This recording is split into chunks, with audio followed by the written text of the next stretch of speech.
Welcome to the Startup Funding Espresso. I'm Hall T. Martin, where we talk about how to raise funding and invest in startups and the time it takes to drink an espresso.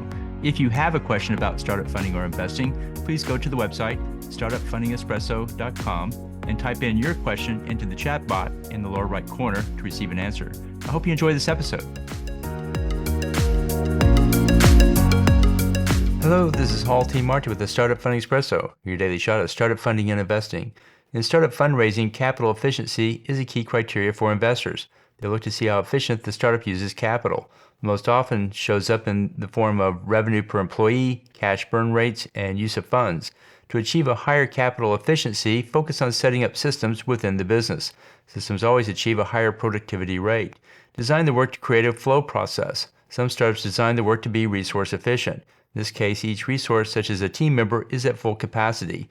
The better process is to design the system to provide flow efficiency. This means the system is optimized for the flow of work rather than the use of each team member. Determine the core work that must be done and design the team to work in an efficient flow. Consider the flow of operations in your startup and set up the system so the work gets done in the most efficient manner. Thank you for joining us for the Startup Funding Espresso, where we help startups and investors connect for funding. Let's go start us into today. Hall T. Martin is the director of Investor Connect, which is a 501c3 nonprofit dedicated to the education of investors for early stage funding. All opinions expressed by Hall and podcast guests are solely their own opinions and do not reflect the opinion of Investor Connect.